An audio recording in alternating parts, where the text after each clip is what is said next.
नमस्कार. सखी सह्याद्रीच्या आजच्या भागात मी रश्मी आंबेडकर आपल्या सगळ्यांचं मनापासून स्वागत करते. गान सरस्वती किशोरीताई आमोणकर यांना भावपूर्ण श्रद्धांजली अर्पण करून आपण आजच्या कार्यक्रमाला सुरुवात करणार आहोत. आज चैत्र शुद्ध नवमी अर्थात रामनवमीचा उत्सव संपूर्ण देशभर मोठ्या उत्साहात साजरा होतोय. महाराष्ट्रामध्ये सुद्धा आपल्याकडे पारंपरिक पद्धतीने रामनवमी साजरी होत असतानाच आणखीन एक सांस्कृतिक वारसा ज्याला आपण म्हणतो ते म्हणजे गीत रामायण. गीत रामायण सुद्धा आपल्याकडे अत्यंत महत्त्वाचा अविभाज्य असा घटक आहे जेव्हा आपण रामनवमी साजरी करत असतो. आज आपण आपल्या कार्यक्रमामध्ये ह्याच बद्दल बोलणार आहोत. आजचा आपला विषय काय आहे बघूया. आजच्या आपल्या कार्यक्रमाचा विषय आहे, आज आपण बोलणार आहोत गीत रामायण एक सृजनात्मक काव्य, श्रीरामनवमी निमित्त विशेष कार्यक्रम. आणि गीत रामायणाबद्दल सगळं सांगण्यासाठी त्यातली वेगवेगळी पदं कशा पद्धतीने रचली गेली, चालींचं वैशिष्ट्य काय, शब्दांचं वैशिष्ट्य काय, एकंदरीत तो प्रयोग कसा सर्व दूर पसरला, याबद्दल सांगण्यासाठी आज आपल्याबरोबर आहेत आनंद माडगुळकर सर. नमस्कार. कार्यक्रमात तुमचं मनापासून स्वागत करते सर. सर अभ्यासक आहेतच श्रीरामचरित्राचे आणि त्याबरोबरीने गायकही आहेत आणि गीत रामायणाबद्दल ते आपल्याला अधिकाधिक माहिती देणार आहेत. कशा पद्धतीने हे काव्य रचलं गेलं, कसे संकेत मिळत गेले आणि मग ते पुढे पुढे उलगडत गेलं, या सगळ्याबद्दल ते आपल्याला सांगणार आहेत. तुमच्या मनात काही प्रश्न असतील, तुम्हाला याबद्दल काही विचारायचं असतील तर जरूर आम्हाला फोन करा. त्यासाठी आपले दूरध्वनी क्रमांक आहेत 24908050, 24988050, 022 एसटीडी कोड. मुंबई बाहेरून जी मंडळी फोन कॉल्स करणार आहेत त्यांच्यासाठी आणि मोबाईलच्या माध्यमातून संवाद साधणार आहेत त्यांच्यासाठी. आपण जेव्हा फोन करतो तेव्हा काही गोष्टींची काळजी नेहमीच आपण घेत असतो. एक तर टीव्हीचा आवाज आपण पूर्णतः बंद ठेवणार आहात जेव्हा प्रश्न इथपर्यंत येईल, जेणेकरून तुमचा आवाज सलग येईल. मोबाईलच्या माध्यमातून जर बोलणार असाल तर अशा ठिकाणी जाऊन आपण बोलणार आहोत जिथे नेटवर्क उत्तम असेल, म्हणजे आवाज कट होणार नाही. आणि आजच्या कार्यक्रमात आपण गीत रामायणाबद्दल बोलणार आहोत. त्याच अनुषंगाने जर आपले प्रश्न आले तर कार्यक्रम अधिकाधिक रंगत जाणार आहे, खुलत जाणार आहे. कार्यक्रमात सर तुमचं पुन्हा एकदा मनापासून स्वागत करते. आणि श्रीराम नवमी जेव्हा आपण महाराष्ट्रामध्ये साजरी करतो, पारंपरिक पद्धतीने जशी साजरी करतात तशी आहेच, पण मी मगाशी म्हटलं तसं की गीत रामायण हा एक अविभाज्य घटक आहे आपल्या संस्कृतीचा. खरी गोष्ट आहे. मी सांगू का, गीत रामायणाच्या निर्मितीला आता जवळजवळ 60 वर्ष पूर्ण झाली. गीत रामायण हे आता महाराष्ट्रात गीत रामायणाला एक प्रकारचं धर्मग्रंथाचं असं स्वरूप प्राप्त झालं. म्हणजे गावोगाव गीत रामायणाचा ध्यास घेतलेले, आयुष्यभर गीत रामायण म्हणणारे, गीत रामायणातल्या व्यक्तिरेखा स्वतः जगणारे भावना, असे म्हणजे ज्याला आपण अष्टभाव जागृत झालो म्हणतो ना आध्यात्मिक भाषेत, तसे गावोगाव आपल्याला गीत रामायण मनस्वी प्रेम करणारी अशी मंडळी पाहायला मिळतात. असा म्हणजे अगदी वरच्या थरापासून ते तळागाळापर्यंत समाजाच्या सर्व थरात गीत रामायणाचा अतिशय मोठा असा प्रसार झालेला आहे. आणि तो दिवसेंदिवस आणखीन वाढतोय. माझी तर अशी कल्पना आहे की भारतात म्हणजे अशा तऱ्हेचं रेडिओवरून प्रसृत झालेलं हे स्वातंत्र्यानंतरचं लोकप्रिय झालेलं असं हे पहिलं काव्य असं मला वाटतं. ह्याच्या निर्मितीची एकंदरीत प्रक्रिया कशा पद्धतीची होती, म्हणजे काय असं वाटलं किंवा काय असे संकेत मिळाले? काय मी सांगतो तुला की एकेका गोष्टीचा योग असतो की गदिमा हे एक तऱ्हेनं पुणे आकाशवाणीचे कल्पवृक्ष लेखक असल्यासारखे होते. म्हणजे ते आकाशवाणीच्या पुणे केंद्राकरता नाटकं लिहून द्यायचे, श्रुतिका लिहून द्यायचे, गाणी तर लिहायचे, हुकमी कवी. आणि मग एक दिवशी त्यांच्यात अशी चर्चा आली की पुण्याच्या केंद्राची क्षमता वाढलेली होती, 5 किलोवॅट काहीतरी, आता मला तो टेक्निकल शब्द नीट माहित नाही, पण आणि त्यावेळेला असं की मग नवं केंद्र लोकप्रिय करण्याकरता काय करूया, अशा तऱ्हेनं विचार करणारे कल्पक अधिकारी सीताकांत लाड म्हणून, की ते गदिमांचेही अतिशय चांगले मित्र, दोघं नेहमी फिरायला जायचे. त्या फिरण्यात असा विषय निघाला की वर्षभर चालेल अशी रामकथा करूया का. आणि मग लाडाने कल्पना चांगली, करूया आपण. आणि काय म्हणायचं त्याला, तर गदिमा पटकन म्हणले गीत रामायण म्हणा. आणि मग अशा तऱ्हेची गीत रामायणाची संकल्पना मुळात यांच्या संकल्पकांच्या आणि कवीच्या मनात रुजली. इव्हेंच्युअली बाबूजींना कॉन्टॅक्ट करण्यात आलं, त्यांनी त्याची चाली करायचं मान्य केलं. आणि मग महाराष्ट्राचं भाग्य की तो सगळा योग शेवटी जुळून आला आणि 1 एप्रिल 1955 गीत रामायणातलं पहिलं गाणं आकाशवाणीच्या पुणे केंद्रावरून सादर झालं. बरोबर. पण हे सगळं रचत असताना गदिमा एकंदरीत कशा पद्धतीने त्याकडे बघायचे किंवा कशा पद्धतीने ते काव्य हळूहळू एक एक उलगडत गेलं, त्यांची प्रक्रिया कशी? मी एक थोडीसं आधी जाऊन असं सांगेन की गदिमांचा रामायणाचा अभ्यास हा बालपणापासून होता. म्हणजे मोरोपंतांची आपण जी 108 रामायण सांगतो, की निरोष्ठ रामायण एक होतं, अशी अनेक प्रकारची रामायण त्यांनी केली. त्यातली बरीचशी रामायणे ही गदिमांना मुखोद्गत होती मोरोपंतांची. आणि त्याचबरोबर गदिमांच्या निर्वाणानंतर आम्ही त्यांचा ग्रंथसंग्रह जेव्हा पुण्याच्या जयकर लायब्ररीला भेट म्हणून दिला, तर तेव्हा आम्ही असं पाहिलं की वेगवेगळी 20 प्रकारची रामायणं त्यांनी अभ्यासलेली होती. म्हणजे गीत रामायण लिहायला सुरुवात केल्यानंतरही असेल, कदाचित त्याच्या आधीही असेल, पण रामायण या कथेचा गदिमांनी अतिशय साकल्याने आणि बारकाईनं अभ्यास नकळतपणे केलेला असावा असं मला वाटतं. मला वाटतं गीत रामायणाचे सुरुवातीच्या पदापासून ते शेवटच्या पदापर्यंतची सगळीच पदं आपल्या सगळ्या प्रेक्षकांना माहितीची आहेतच. तर आपण कुशलव रामायण गातीचं एखादा जर 2 ओळी आपल्या प्रेक्षकांपर्यंत तुम्ही जर ऐकवल्यात तर आजच्या कार्यक्रमाला खऱ्या अर्थाने रंगत येईल असं म्हणायला हरकत नाही.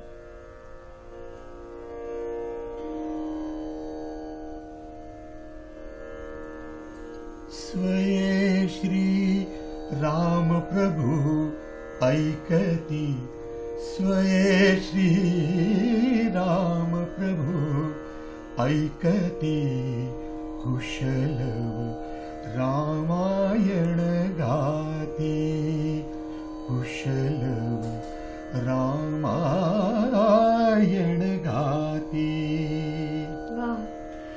एक मगाशी आपण जेव्हा बोलत होतो तेव्हा तुम्ही एक अशी आठवण सांगितलीत की रामाचा जन्म, हो ते पद रचण्यापूर्वीचा जो सगळा अनुभव हो, होता हो, हो, गदिमांचा, तो तो मोठा खूप विलक्षण आहे. हो खरंच.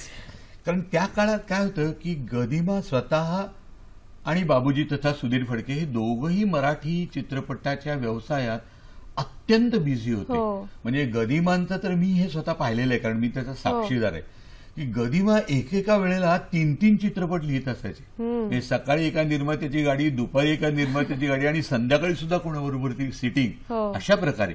त्याच पद्धतीने बाबूजीही बिझी होते. हो. तर या सगळ्यांचा मेळ घालून त्यांच्याकडून दर आठवड्याला नवीन गाणं मिळवणं हा एक म्हणजे आकाशवाणीच्या अधिकाऱ्यांकरता एक तो एक्सरसाइजच असायचा.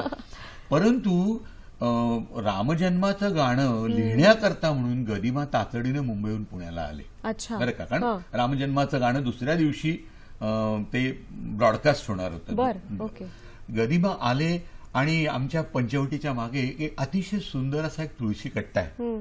त्या तुळशी कट्टा ही त्यांची आवडती जागा होती. अच्छा. त्याच्या बाजूला एका अशोक वृक्षाची डेरेदार अशी छाया अरे वा. होती, त्यात ते बसत असत. असं मी ऐकलंय की तिथे काही सत्पुरुषांनी तिथे तपाचरण वगैरेही जुन्या काळी केलेलं होतं म्हणे. त्या गदिमा तिथे मुंबईहून आले आणि लेखन साहित्य घेऊन ते तिथे बसले. परंतु दुपारपासून रात्र होईपर्यंत एकही अक्षर त्यांच्या हातून उतरलं नाही. बरं का. मग कुणीतरी दिव्याची सोय केली की तोपर्यंत ते तिथेच बसून होते. आणि मग ते उन्हाळ्याचे दिवस होते आणि माझी आई विद्याताई या वरच्या मजल्यावर तिथे जरा चतुर्शृंगी टेकडी करून येणारी गार वाळ्याची झुळूक घ्यायची म्हणून त्या तिथं झोपल्या होत्या. रात्री 1-1:30च्या सुमाराला त्याला जाग आली आणि त्या बघतायत तर हे अजूनही तिथे बसून होते आणि अजूनही कागदावर काही उमटलेलं नव्हतं. तेव्हा त्यांनी सहज विनोदाने विचारले की काय रामाचा जन्म होतोय की नाही. त्या गदिमाने असं वर पाहिलं आणि म्हणाले की अगं तो काय कोणी माडगुळकर जन्माला येणार आहे का, साक्षात प्रभू रामचंद्र अवतार घेणार, त्याला वेळ लागणारच. आणि असं म्हणतात की पहाटेच्या आत त्यांनी ते गाणं लिहून पूर्ण केलेलं. क्या बात. एक टाकी किंवा आपण म्हणूया सुचल्यापासून शेवटपर्यंत त्यांचं एक मला कामाची पद्धत एकदा बाबूजींनीच मला समजावून सांगितली होती. ते असं म्हणायचे की आम्ही त्यांच्याकडे धरणं धरून बसलो की अण्णा आता आम्हाला अर्ध्या तासात गाणं हवंच. तर मग ते थोडे त्रस्त मुद्रेनं पण तो वाल्मिकी रामायणाचा ग्रंथ उघडून बसायचे. बरं का. आणि त्या ग्रंथातली ते पानाशी एकामागोमाग एक उलटत राहायचे. एका विवक्षित ठिकाणी येऊन ते थांबायचे, पुस्तक मिटून ठेवायचे आणि मग एकटाकी ते गाणं जणू काही कुणीतरी त्यांच्या कानात सांगतंय अशा पद्धतीनं ते लिहून काढायचे. म्हणजे तो विषय त्यांच्या मनात आधीपासून शिजून तयार असायचा, फक्त कागदावर याची खोटी असायची. आपण असंच अजूनही बोलणार आहोत, पण कार्यक्रमातला पहिला फोन घेऊया. रवींद्र कुडाळकर आपल्याशी बोलतायत. नमस्कार. नमस्कार आनंदजी, मी रवींद्र कुडाळकर पुण्याहून बोलतोय. रामनवमीच्या हार्दिक शुभेच्छा. धन्यवाद. 1 एप्रिल 1955 रोजी पुणे आकाशवाणीवर गीत रामायण चालू झालं, तेव्हा अक्षरशः लोक रेडिओला हार घालून श्रद्धेने गीत रामायण ऐकत असत आणि अजूनही 62 वर्ष होत आली तरीही जनमानसावर त्याचा प्रभाव आणि जादू आणि किमया नक्कीच सकारात्मक आहे. तर माझा प्रश्न असा आहे की सध्याच्या या धावत्या जीवनशैली, सध्याच्या युगामध्ये नीतिमूल्य तत्व याचा ऱ्हास होईल का अशी भीती वाटते आहे. मग गीत रामायणातली जी तत्व आहेत, जी जीवनमूल्य आहेत, सध्याचं जीवन सुसह्य, कम्फर्टेबल करण्याच्या दृष्टीने आणि आनंदी करण्याच्या दृष्टीने कितपत उपयुक्त राहतील हे सांगावं. धन्यवाद. आज रामनवमी आहे आणि ते एक सृजनात्मक काव्य, महाराष्ट्राचा सांस्कृतिक वारसा म्हणून आपण त्याच्याकडे पाहत असतो. आपल्याला जो फोन आला होता रवींद्र कुडाळकर यांचा की आत्ताच्या सध्याच्या जीवनशैलीमध्ये रामायणाचं चरित्र म्हणूया किंवा रामाचं चरित्र हे कशा पद्धतीने सांगतो. आपण भारतीय माणसं जी आहोत ना, ती आपण कदाचित आदर्श नसू, परंतु आपल्या मनाचा ओढा हा आदर्शत्वाकडे नेहमीच चाललेला असतो. म्हणून सगळीच माणसं एकपत्नीव्रती असतील असं नव्हे, पण एकपत्नीव्रती माणसाला आपल्या समाजात अत्युच्च मान मिळतो. सगळीच माणसं अत्यंत शूर असतील असे नव्हे, पण शूरत्व या गुणाला आपल्या समाजात अत्युच्च मान मिळतो. थोडक्यात भारतीयांचा प्रवास हा आदर्शत्वाकडे नेहमी चाललेला असतो. म्हणून मला वाटतं की मुळात कुठेतरी रामायणाची मूल्यच भारतीय माणसांनी मान्य केलेली आहेत आणि म्हणूनच तो सारखा आदर्शत्वाकडे जाण्याचा प्रयत्न करतो. फोनच्या माध्यमातून आपल्याशी एक आपले दुसरे तज्ञ चारुदत्त आपळेबुवा कीर्तनकार आपल्याशी जोडले गेले आहेत. नमस्कार. नमस्कार. कार्यक्रमामध्ये तुमचं स्वागत करते अगदी मनापासून. आणि आज आपण गीतरामायणाबद्दल बोलतो आहोत खरं तर आपल्या कार्यक्रमामध्ये.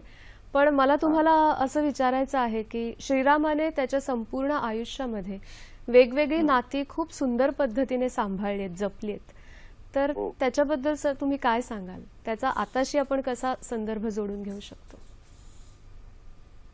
इतर सगळ्या कौटुंबिक नात्यांपेक्षा त्यांनी जे मानवतेशी आपलं नातं जोडलंय ते अधिक मोठं असं वाटतं की या सगळ्या मानवतेला जपण्यासाठी असीम त्याग याचं नाव रामचंद्र आहे.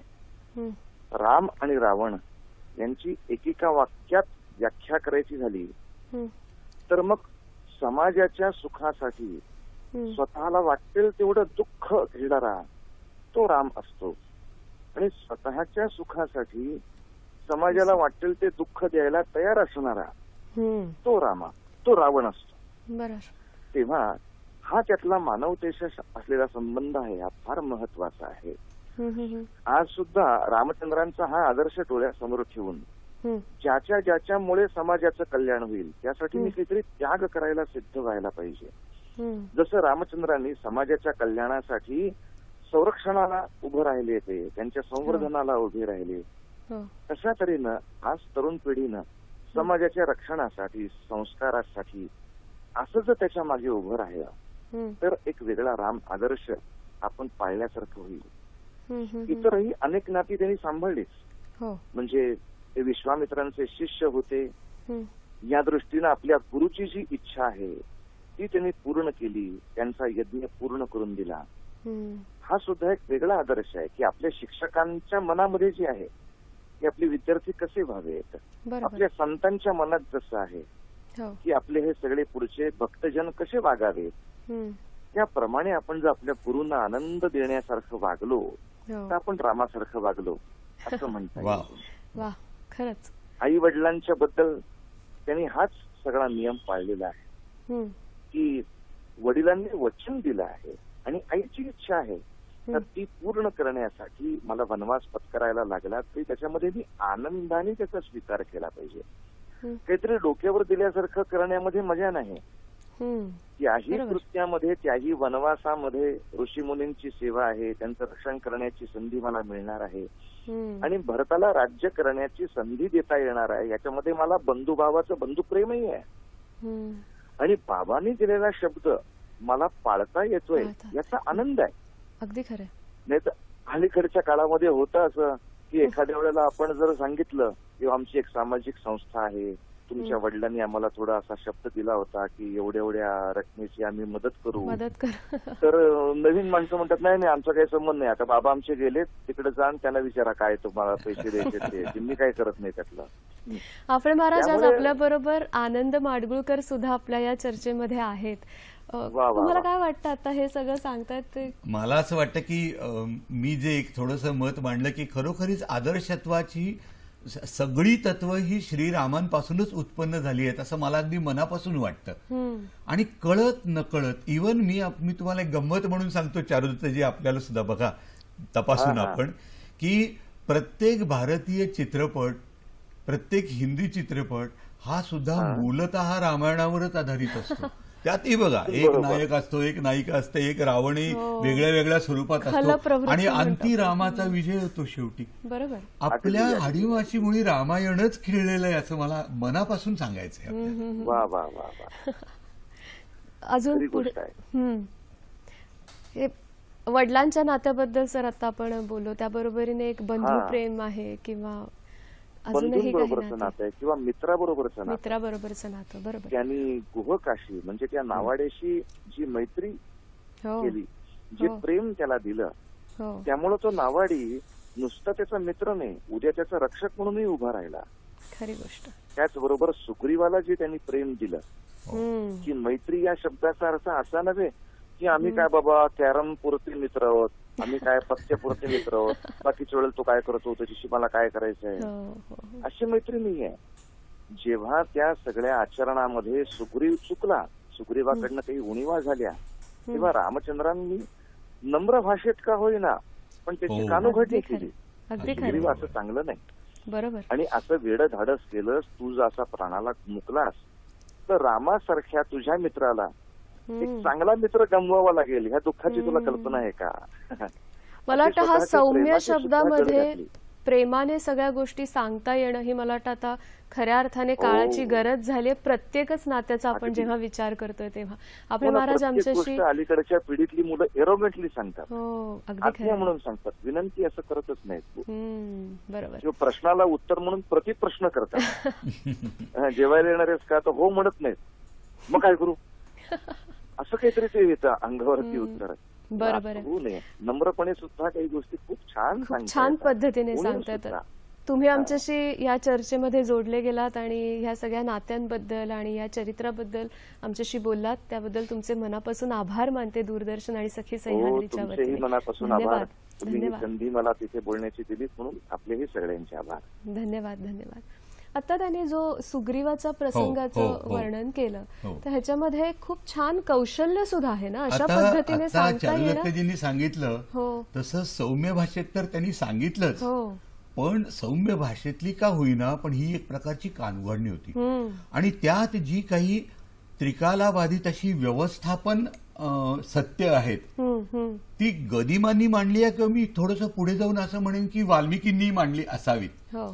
त्या सुग्रीवा हे साहस असले भूपतीस तुझं मुळीनं शोभले हे ते गाणं.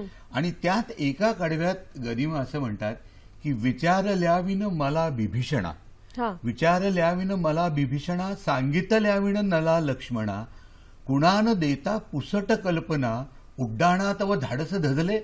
आता ह्यातला अर्थ लक्षात घ्या की विचारल्याविन मला बिभीषणा म्हणजे मी आणि बिभीषण आजच्या भाषेत बोलायचं तू तुझे सिनियर्स होतो, तू आम्हाला विचारायलाच हवं होतंस, बरं ते तुझ्याकडून राहिलं. सांगितल्याविन नला लक्ष्मणा, नल आणि लक्ष्मण हे तुझ्या स्टेटसचे होते, त्यांना तू इन्फॉर्म केलंस का? त्यांच्या कानावर केलं नाहीस. आणि कुणा न देता पुसट कल्पना, उड्डाणात व धाडस धजले. म्हणजे किती सुंदर प्रकारे तत्व. आणि पुन्हा त्याच गीतात त्यांनी शेवटी सांगितलंय की अरे नंतर विक्रम प्रथम योजना. क्या बात आहे. मोठे मोठे विजय मिळतात पण त्यांचं मूळ हे प्लॅनिंग मध्ये असतं. नंतर विक्रम प्रथम योजना, अविचारे जय कुणा लाभले, भूपतीच तुझं मुळी नशो. जर मोठा विजय संपादन करायचा असेल तर त्याच्यासाठी पक्की योजना तुमच्याकडे असणं, त्याच्याशिवाय मुळीच पुढे जाणं योग्य नाही. बरोबर आहे. एक फोन घेऊया सर. किशोर नगरकर आपल्याशी बोलतायत वरळीहून. नमस्कार. हा नमस्कार. बोला. पहिल्यांदा सगळ्यांना शुभेच्छा आणि सगळ्यांचं अभिनंदन करतो. तुम्हाला. आता मला असा एक प्रश्न विचारायचा आहे की गीत रामायणाला लोकांच्याकडनं जे प्रचंड प्रेम मिळालं तर ह्याचे शिल्पकार कोण कोण होते? म्हणजे हे प्रभू श्रीरामाचं चरित्र, गदिमांचे शब्द, बाबूजींच्या चाली, त्यांचं गाणं, का स्वतः लोक? कारण ते त्या काळचा जो समाज आता होता तो आता होता म्हणायची पाळी आलेली आहे. आता तो समाज राहिलेलाच नाहीये. बरोबर आहे आपण म्हणतात ते. थँक्यू. मला तुमच्या या प्रश्नाबद्दल असं सांगावंसं वाटतं की गीतरामायण एवढं असीम लोकप्रिय झालं याला रामकथा मुळातली ही तर कारणीभूत आहेच, त्यात वादच नाही. परंतु ज्या पद्धतीनं आजच्या भाषेत म्हणजे कुणीतरी अशी फार चांगली कॉमेंट केली आहे की गीतरामायणातला राम किंवा गीतरामायणातली सीता ही मराठी राम आहे, मराठी सीता आहे. ह्याचं कारण असं की आवाच्या सवा गोष्टी, कल्पनेबाहेरच्या गोष्टी हे यातले राम सीता किंवा इतर पातळी कधी बोलत नाहीत. They are very down to earth अशा पद्धत. त्यामुळे कदाचित मराठी माणसाला राम हा म्हणजे मराठी माणसांनी स्वतःला श्रीरामाशी, सीतेशी, त्यातल्या पात्रांशी आयडेंटिफाय केलं स्वतःला असं मला वाटतं. आणि त्यामुळं तो मराठी जनमानसात इतका रुजला की अक्षरशः 60 वर्षच नव्हे तर उद्या आणखी कितीतरी वर्ष गेली तरी तो मनातनं हालेल असं मला वाटतं. बरोबर. आता त्याने जो प्रेक्षकांचा प्रतिसाद विचारला त्याच्याबद्दलची एक आठवण आहे की जेव्हा कुटी बांधायला सांगतात लक्ष्मणाला त्यावेळेला. हो, मी तुम्हाला गंमत सांगतो. एकदा एका उद्योजकांनी मला मुद्दाम बोलवलं. त्यांच्या उद्योगाला मी भेट द्यायला गेलो तर साधारण जंगल विभागात तो असं त्यांचा कॉम्प्लेक्स होता. आणि मग मी तिथं गेलो तर त्यांच्या बंगल्याभोवती त्यांनी इतकं अप्रतिम असं वन उभं केलेलं होतं. आणि मग ते मला म्हणाले की अरे तुला आता याचं रहस्य सांगतो की गदिमांनी ज्या ते त्यांचं जे गाणं आहे की या इथे लक्ष्मणा बांधकुटी या मंदाकिनीच्या तटनिकटी, त्या गाण्यातलं जे वर्णन आहे त्या वर्णनाला अनुसरून मी या जंगलाची रचना सगळी करून घेतली. आणि खरोखरीच तुम्हाला सांगतो की ते जंगल इतकं विलक्षण रम्य आणि सुंदर दिसत होतं की चित्रकूट पर्वताच्या सुद्धा श्रीराम का प्रेमात पडले असतील हे त्यावेळेला माझ्या लक्षात आलं. पलाश फुलले बिल्व वाकले भल्लातक फलभारे लवले, दिसतीनं यांना मानव शिवले, ना सैल लतांची कुठे मिठी या इथे लक्ष्मणा बांधकुटी. म्हणजे मानवाचा वावर तिथं जवळजवळ नव्हताच आणि त्यामुळेच ते वन एवढं इंटॅक्ट सुंदर राहिलं होतं. आज ज्या पद्धतीनं वनांवर आपली अतिक्रमणं चालू असतात त्याच्या संदर्भात मला गदिमांनी दिलेला हा रेफरन्स फार महत्वाचा वाटतो. बरोबर आहे. त्याबरोबर आणखीन एक खूप महत्वाचं पद, म्हणजे सगळीच पद गीत रामायणातली तितकीच सुंदर आहेत, पण आपण ज्याला म्हणतो ना की थेट रिलेट आपण आपल्या आयुष्याशी करतो, ते म्हणजे पराधीन आहे जगती पुत्र मानवाचा. तर त्याची 2 ओळी आम्हाला ऐकायला आवडतील आणि एकंदरीत त्या पदाची जन्मकथा किंवा वेगवेगळ्या लोकप्रिय पुरुषांना म्हणूया किंवा आपल्या महाराष्ट्रातल्या मोठ्या मोठ्या नेत्यांना सुद्धा हे पद कसं त्यांच्या आयुष्यातला एक अविभाज्य भाग वाटतं ते ऐकायला आवडेल आम्हाला. खरोखरी मी सांगू का की गीत रामायणाचा एक अत्युच्च बिंदू ठरावा अशा तऱ्हेचं हे गाणं बरं का. आणि गाण्यात गदिमांनी संपूर्ण आयुष्याचं तत्वज्ञान मांडलेलं होतं. आणि कधी नव्हे ते गीत रामायणाच्या निर्मितीच्या वेळेला हे गीत त्यांनी काही दिवस आधी बाबूजींच्या हवाली केलेलं. बाबूजींनी त्याला चालही लावली होती. मग पराधीन आहे जगतीच्या ध्वनिमुद्रणाचा दिवस उजाडला आणि बाबूजी आणि संगीत दिग्दर्शक त्यांचे जे सहाय्यक होते प्रभाकर जोग, हे दोघंही आकाशवाणी केंद्राकडे जायला निघाले. त्यावेळेला आकाशवाणी केंद्र हे शिवाजीनगरमध्ये नव्हतं, सेंट्रल बिल्डिंगमध्ये होतं. तर तिकडे ते जायला निघाले. रिक्षात बसल्या बसल्या बाबूजी जोगांना म्हणाले की जोग मी याची जी चाल केली आहे ती दरबारी कानडा रागावर आधारित आहे आणि ती मला स्वतःला फारशी आवडलेली नाहीये. कारण गदिमांचे जे शब्द आहेत ते विचार प्रवर्तक आहेत पण ते दुःखी नाहीयेत. हो बरोबर. तेव्हा अशा तऱ्हेची वेगळी एक चाल मी केलेली आहे यमन रागातली. नुसता मुखडा केलाय. मुखडा म्हणजे पहिली ओळ गाण्याची फक्त. तर तो मुखडा तुम्ही जाऊन वादकांना तेवढा शिकवा. तर जोग अर्थातच थोडे दुग्ध्यात पडले. ते म्हणले अहो पण मग कडव्यांचं काय. तर ते म्हणले नाही, कडव्यांचं आपण ध्वनिक्षेपणाच्या वेळेला बघूया. आणि मग खरोखरीच जोगांनी तो फक्त पहिला मुखडा वादकांना शिकवला आणि 12 कडव्यांचं ते गाणं, म्हणजे 12 कडव्यांचं गाणं एक्स्टॅम्पोरेटली उत्स्फूर्ततेनं त्या रागाची जी बढत आहे त्या पद्धतीनं बाबूजी माईक समोर गायलेले आहेत. आणि ते मला असं वाटतं की गीत रामायणातलं अत्युच्च गाणं. त्यामुळे खरोखरीच आपण 2 ओळी ऐकू. चालेल चालेल. बघा म्हणजे त्यातलं प्रत्येक कडवं म्हणजे जीवनाचा एक विचार मांडणारा सार आहे. खरंय खरंय. आता हेच बघा मी तुम्हाला सांगतो, हे कडवं बघा. जीवासवे जन्मे मृत्यू जोड जन्मजात दिसे भासते ते सारे विश्वनाशिवंत काय शोक करिसी वेड्या स्वप्नीच्या फळांचा पराधीन आहे जगती पुत्र मानवाचा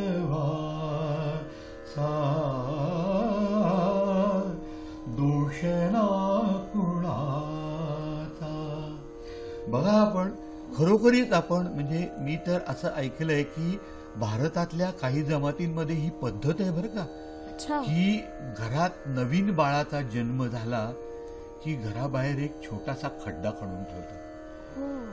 ही जाणीव मनात की अरे आज ह्या मुलाचा जन्म झालाय पण कधीतरी त्याला त्याही अवस्थेत जायचं आहे. मला वाटतं गीत रामायण इतकी प्रखर जाणीव कुठलंच काव्य अशा पद्धतीने देऊ शकत नाही. आणि म्हणूनच हे गीतरामायणातलं अत्युच्च गाणं आहे की जे माणसाला ऐकता ऐकता संपूर्णपणे अंतर्मुख करतं. बऱ्याच प्रेक्षकांचे डोळे पाणावतात अक्षरशः हे गीत. मी तुम्हाला गंमत सांगतो, अनेकदा परदेशात मी हा कार्यक्रम करतो ना की हजारो मैलावरनं मी गेलेलो असतो, शेकडो मैलावरनं ती मंडळी आलेली असतात, पण हे गाणं म्हणता म्हणता आमच्या मनाच्या तारा केव्हा जुळून जातात हे आमचं आम्हालाच कळत. आपण एक फोन घेऊया. हो, भारत वावळ आपल्याशी बोलतात. नमस्कार, बोला. प्रथम मी सखी सह्याद्रीला धन्यवाद देतो की त्यांनी आजच्या गीत रामायणाविषयी आपले जे प्रमुख अतिथी आहेत आनंद माडगुळ साहेब असे चांगले मार्गदर्शन करतायत. आणि त्याचप्रमाणे स्टार्टिंग मध्येच तुम्ही जी लवकुश चित्रपटाची black and white video clipping दाखवली ती अतिशय प्रशंसनीय होती, त्याबद्दल सखी सह्याद्रीला धन्यवाद. मॅडम, माझा प्रश्न असा आहे की गीत रामायण हे अतिशय पुरातन कथा श्री रामचंद्राच्या चरित्रावर रोखित केलेलं आहे. आणि हे जे गीत रामायण काव्य आहे ते आजपर्यंत लागोपाठ आपण पाहत असतो. तर सध्याच्या आधुनिक जीवनशैलीमध्ये आजच्या परिस्थितीमध्ये या गीत रामायणाचा किंवा प्रभू रामचंद्राच्या प्रशंसनाचा काय परिणाम होऊ शकतो त्यावर आपण कृपया प्रकाश टाकावा. धन्यवाद. सर, याच्याबद्दल नक्की सांगतील आपल्या गान सरस्वती किशोरीताई आमोणकर यांना आदरांजलीपर एक विशेष कार्यक्रम आज आपण पाहू शकणार आहात. त्या संदर्भाचे जरा डिटेल्स आपण बघूया, आपण कोणता कार्यक्रम आणि कुठल्या वेळी पाहणार आहोत. आज दूरदर्शनवर सह्याद्री वाहिनीवर ज्येष्ठ गायिका गान सरस्वती किशोरी आमोणकर यांना सह्याद्री वाहिनीतर्फे आदरांजली समोरासमोर प्रसारण आज रात्री 10:30 वाजता. आता आपण बोलतो आहोत गीत रामायण एक सृजनात्मक काव्य या विषयावर. आज रामनवमी आहे आणि जेव्हा देशभरात रामनवमीचा उत्सव पारंपरिक पद्धतीने साजरा होतो, महाराष्ट्रामध्ये गीत रामायणाला एक वेगळं अनन्यसाधारण असं महत्त्व आहे. त्याबद्दलच आजच्या कार्यक्रमामध्ये आपण बोलतो आहोत. आनंद माडगुळकर सर आज आपल्याबरोबर आहेत त्या सगळ्याबद्दलची माहिती देण्यासाठी. आपल्याला भारत वावळ यांनी जो प्रश्न विचारला होता पुन्हा एकदा तशाच स्वरूपाचा की आजच्या काळामध्ये हे कितपत लागू पडणार आहे. मी सांगतो ना, मला असं वाटतं की आपण जसं म्हणतो की हिंसात्मक चित्रपट पाहिले की त्याचा लहान मुलांच्यावर तरुण मंडळींच्यावर वाईट परिणाम होतो. अनेकदा एखादा लुटालुटीचा प्रकार जसाचा तसा अंमलात आणला जातो. ह्या गोष्टी जशा घडतात त्याच पद्धतीनं मानसिकदृष्ट्या मला असं वाटतं की चांगले विचार जर तुमच्या मनात बिंबवले तुमच्या मनावर तर त्याचाही निश्चितपणे परिणाम होत असणार, निश्चितपणे. आणि गीतरामायणासारखी काव्य तुम्ही खरंच मी आपल्याला सांगतो की सलग जर ऐकत राहिलात तर नकळत तुमच्या मनाची शुद्धता होत जाते, असा माझा स्वतःचा अनुभव आहे. की जगातला तिरस्कार, द्वेष या भावना हळूहळू आपल्यालाच हिणकच वाटायला लागतात. मला असं वाटतं की हे विचारांचं जे शुचित्व आहे ते गीतरामायणाने जनमानसात रुजवण्याचा एक मोठा प्रयत्न केला. म्हणजे वाईट गोष्टी समाजात असतात, त्या पूर्णपणे नष्ट होत नाहीत हे जरी खरं असलं तरी चांगल्या गोष्टी जिवंत ठेवण्याचं काम मात्र अशा तऱ्हेची काव्य निश्चितपणे करतात असं मला वाटतं.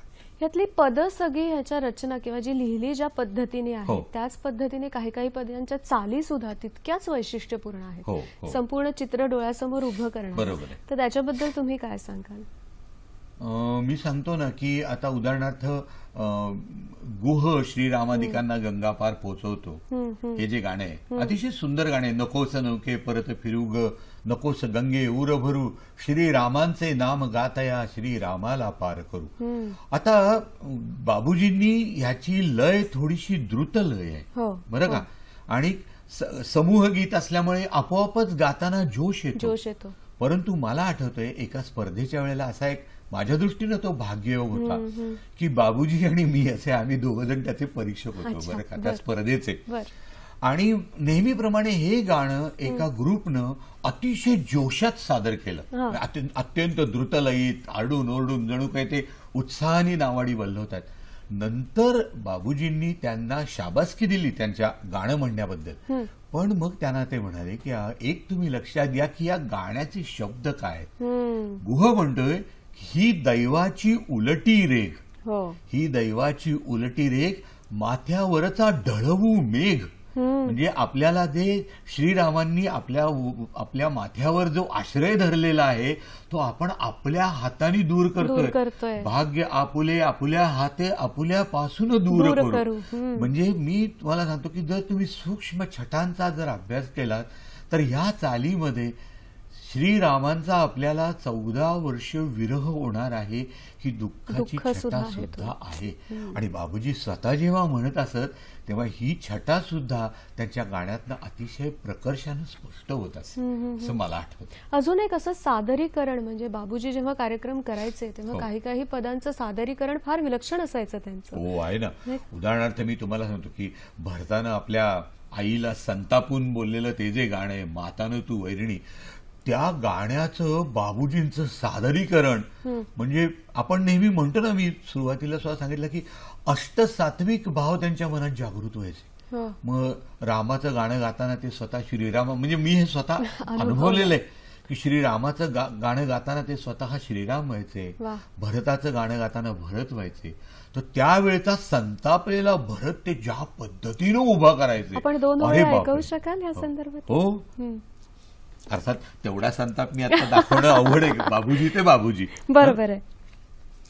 ते म्हणजे आधी तो असे प्रेक्षक सुद्धा मी सांगू का की तोपर्यंत थोडेसे डुलक्या घेतलेले वगैरे क्वचित असले ना तर ते गाणं अनावधानी असे खडबडून जागे होऊन बघायचे की अरे आता आली वेळेवर का आता हे ऐकायचं.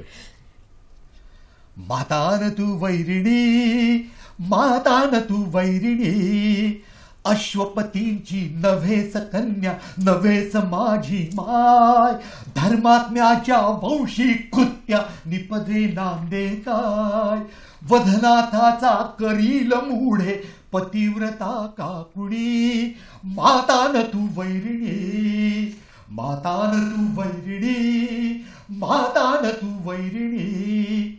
आणि गंमत सांगायची म्हणजे या गाण्याचं सादरीकरण झालं ना की त्या इंटरव्हल असायचं नेहमी त्या गाण्यानंतर. बाबूजी स्वतः अक्षरशः व्यासपीठावर आडवे पडायचे. ते इतके थकून जायचे म्हणजे आपल्या अंगातली एखादी शक्ती जशी शक्तिपात झाल्यानंतर मनुष्य एकदम गलित गात्र होतो तसे ह्या गाण्याच्या सादरीकरणानंतर ते इतके दबून जायचे की थोडा वेळ खरंच ते शांतपणे आडवे पडून राहायचे आणि मग ते देन ही वॉज नॉर्मल.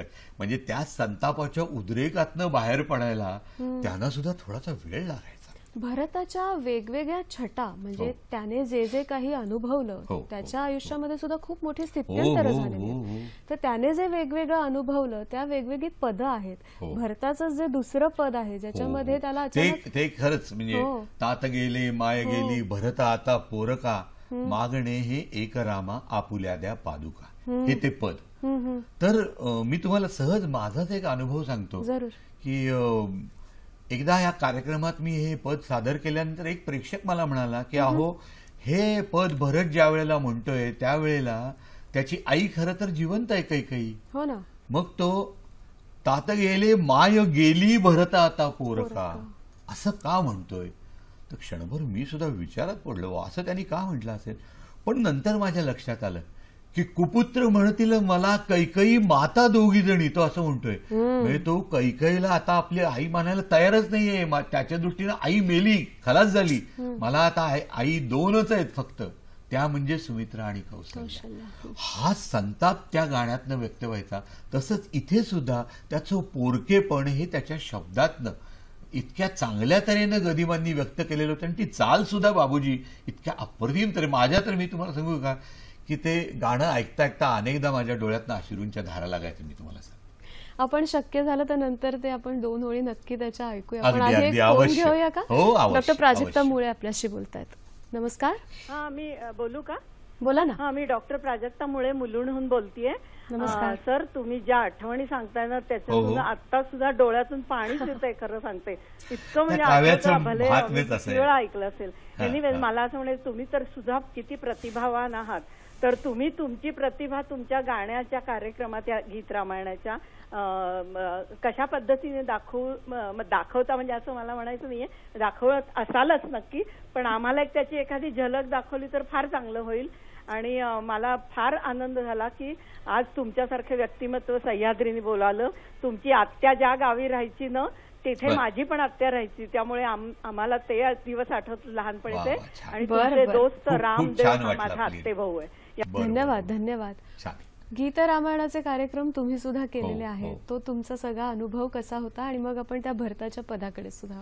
मी सांगू का की गीत रामायण मी म्हणायला लागलो तेव्हा तर सुरुवात अगदी गदिमा नुकतेच निवर्तलेले होते आणि मी त्यांचं हे म्हणायचो, गाणं म्हणायचो. तेव्हा मला आठवतंय गीत रामायणातलं गजानन वाटव्यांनी एक म्हटलेलं गाणं आहे की शेवटी करिता नम्र प्रणाम बोलले इतुके मज श्रीराम. बरं का, हे गाणं गाताना नकळत मी इतका भावना विवशित व्हायचो की तुम्हाला आता मी माझ्यावर विश्वास ठेवा की तात चरण ते वंदनीय रे शततीर्थांचे धाम म्हणताना मला गदिमांची चिता आणि त्याच्यातून दिसणारी त्यांची पावलं आठवायची. म्हणजे मी कित्येकदा व्यासपीठावर गात असताना माझा कंठ दाटून यायचा आणि मी थांबायचो. शेवटी मग त्यांनाच प्रार्थना करायचो की मला असं तुम्ही स्टेजवर थांबवू नका, मला गाऊ द्या मुक्त कंठाने. आणि मग थोडंसं ज्याला म्हणतो की ज्याला आपण साक्षीत्व म्हणतो, थोडंसं वेगळं होऊन गाता येणं, जी कला बाबूजींना अप्रतिम साधलेली होती, मलाही ती हळूहळू हळू सरावानी ते जमायला लागलं असं म्हणायला हरकत नाही. अजून एक गोष्ट अशी आहे की वेगवेगळी वर्णनं गीत रामायणामध्ये आहे. उदाहरणार्थ जेव्हा सीता जाते त्या कुटीमधनं, तेव्हा तिचा शोध घेत असताना श्रीरामांनी जे तिचं वर्णन केलंय की वनातल्या ह्या झाडासारखी ती आहे, कुंद कळ्यांसारखं तिचं हसू आहे. खरोखर मी सांगतो ना की गीत रामायण हे खरोखर एखाद्या महासागरासारखे मी सांगतो बरं का, की कुशल पाणबुड्यांनी तो जितका खोलवर जाईल ना तितकी वेगळी वेगळी वेगळी रत्न आपल्याला मिळत राहतील. आता ज्या गाण्याचा तुम्ही आता उल्लेख केलात, उजाड आश्रम उरे काननी कोठे सीता जनकनंदिनी, हे ते गाणं, त्यातलं एक कडवं आहे मी तुम्हाला सांगतो. कुठे चंदना गौरांगीती, कुठे चंदना गौरांगीती कुंदलतेती कोठे सुदती, कोठे आम्रा विनयवती ती शहार ताका वाऱ्या वाचुनी उजाड आश्रम उरे काननी. आता अर्थाचा बारकावा लक्षात घ्या बरं का. चंदनाच्या झाड हे त्याच्या गोरेपणाबद्दल प्रसिद्ध असतं. तेव्हा चंदनाच्या झाडाला श्रीराम विचारतायत की अरे माझी गोरीपान असणारी बायको तू पाहिलीस का रे, चंदनाच्या झाडाला. बरं का, कुंदाच्या वेलीला विचारतात. आपण म्हणतो की दात कसे असावेत, तर कुंद कळ्यांसारखे. तर कुंदाच्या वेलीला ते विचारतायत की तुझ्या कळ्यांसारखे सुंदर दात असणारी माझी बायको तू पाहिलीस का ग. एवढंच नव्हे तर आंब्याच्या झाडाला विचारतात. आंब्याचं झाड कशा करता प्रसिद्ध आहे की फळं त्याला आली की ते वागतं फळा, नम्र होता आणखी. म्हणून आंब्याच्या झाडाला श्रीराम विचारतायत की अरे तुझ्यासारखीच विनयशील असणारी, नम्र असणारी माझी पत्नी दिसतेय का रे तुला. म्हणजे प्रत्येक वस्तू जो गुण आहे त्याच्यावर त्याचाच आरोप करणं हा एक काव्यातला विलक्षण असा अलंकार गदिमांनी या ओळीत वापरलाय असं मला वाटतं. आणि असं मी तुम्हाला सांगू का, गीत रामायणात अक्षरशः जागोजागी आहे. हिचं ती रामांची स्वामिनीमध्ये सीतेसाठी त्यांनी वेगवेगळी अशी 25 त्यांनी उपमा वापरलेल्या आहेत गदिमांनी. आपण एक फोन घेऊया. उमा महाजन आपल्याशी बोलतात. नमस्कार. त्याच्यापूर्वी 2 मिनिटापूर्वी असं चर्चा असताना राम आणि त्यांच्या आई वडिलांच्या प्रती असणारे नाते, त्यांचे भाऊबंधांच्या प्रती असणारे नाती आणि मित्राच्या प्रती असणाऱ्या नात्यांची चर्चा झाली. पण मुख्य म्हणजे राम आणि सीता पती पत्नीची नात्याची काय चर्चा झालीच नाही. खरं म्हणजे ते खूप प्रमुख आहे, महत्वाचं आहे. जेव्हा राम वनवासात गेले तेव्हा पत्नी धर्म म्हणून बिचारी सीता त्यांच्या मागे मागे 14 वर्ष अरण्य भोगली. नेक्स्ट टाइम जेव्हा रामानी पत्नी गरोदर असताना तिला अरण्यात पाठवून दिलं, पत्नी धर्म किंवा पिता धर्म, पती धर्म पिता धर्म म्हणून त्यांना त्यांचे साथ द्यायला नको होतं का. असल्या भगवानाला, असल्या पतीला हे सगळे स्त्रिया भगवान कसं मानतात म्हणून एके ठिकाणी पु ल देशपांडे टीका केली होती. तुम्ही याला सहमत आहात का. आपण बोलूया ह्याच्यावर. हे एक पद आहे ना डिप्लोमसीचं, मी धर्माचे केले पालन, ते कुठेतरी हे एक आहे. हा एक प्रसंग गीत रामायणातला किंवा रामायणातला रामायणातला म्हणूया की ज्याच्यावर टीकाकारांचा आक्षेप असतो नेहमी.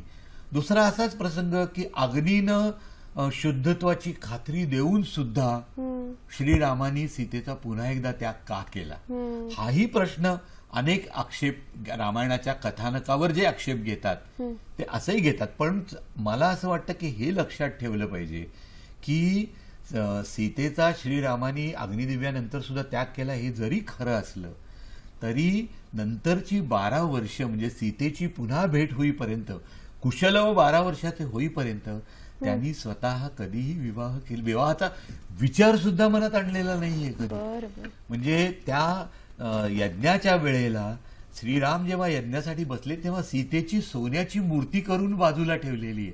अशा पद्धतीचं श्रीरामांचं वर्तन आहे, हेही आपण त्यावेळेला लक्षात घेतलं पाहिजे. तर असे बॅलन्सेस हे वाल्मिकींनी मुळातच रामायणात ठेवलेले आहेत. आपण आता अजून थोडं बोलूया, पण आपल्या संपूर्ण देशभरात श्रीरामनवमी खूप उत्साहात साजरी होते, तर त्याची काही क्षणचित्र आपण आपल्या प्रेक्षकांना यानंतर लगेचच दाखवणार आहोत.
आणि आता छान तुम्ही क्षणचित्र सुद्धा पाहिलीत की कशा पद्धतीने संपूर्ण देशभरामध्ये श्रीरामनवमी वेगवेगळ्या पद्धतीने साजरी होते आणि उत्साह किती असतो आपल्या सगळ्या लोकांमध्ये. आपल्याकडे आता शेवटी फक्त 3.5 मिनिटं राहिलेली आहेत, 3च मिनिटं म्हणूया. तर जाता जाता तुम्ही काय सांगाल? खरं तर गीत रामायणावर बोलण्यासारखं सर खूप आहे, म्हणजे मला तर भान राहत नाही सांगायचं तर. जाता जाता काय सांगाल?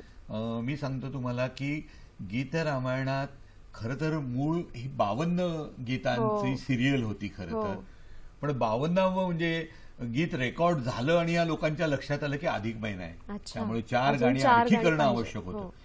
तो मूळ कथानकाला धक्का न लागता हे सगळं करायचं होतं, म्हणून गदिमांनी जे त्यानंतरचं गाणं लिहिलं त्या गाण्यात रामायणाच्या कथानकाचा अजिबात उल्लेख नाही, रामायणाच्या कथानकाचा उल्लेखच नाहीये.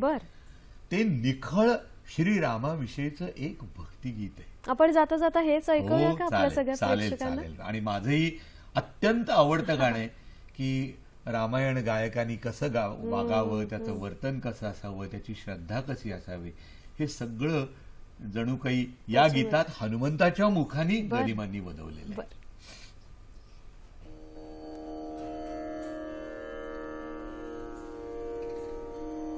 प्रभो मज एकच वर द्यावा, या चरणांच्या ठाई माझा निश्चल भाव रहावा.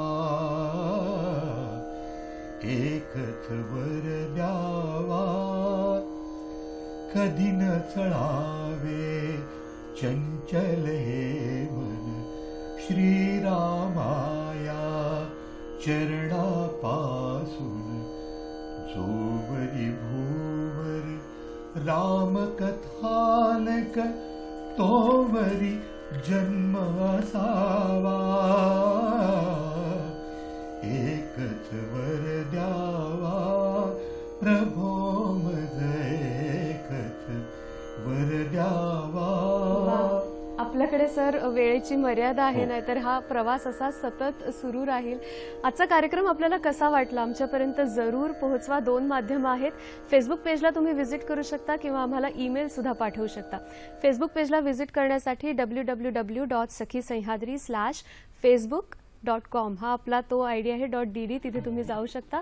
आणि sakhisayhadri@gmail.com आपला ईमेल आयडी आहे. तिथे गेल्यानंतर तुमच्या प्रतिक्रिया तुम्ही आमच्यापर्यंत नक्की पोहोचवू शकता. खरं तर गीत रामायणावर बोलण्यासारखं खूप आहे आणि हा प्रवास असाच अविरत आहे. आजच्या कार्यक्रमामध्ये तुम्ही सहभागी झाला त्याबद्दल तुमचे मनापासून आभार तर मानतेच, पण जाता जाता कुठलं पद आपल्या प्रेक्षकांना तुम्ही पुन्हा एकदा मला याच पदातलं एक शेवटचं कडवे की जे अतिशय महत्वाचं आहे ते मला ऐकवायचंय.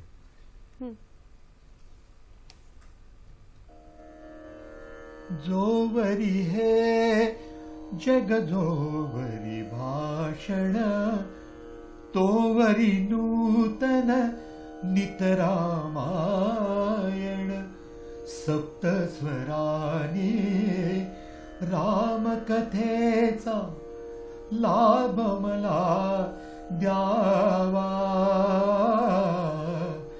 एकच वर द्यावा प्रभो मज एकच वर द्यावा प्रभो मज एकच वर द्यावा.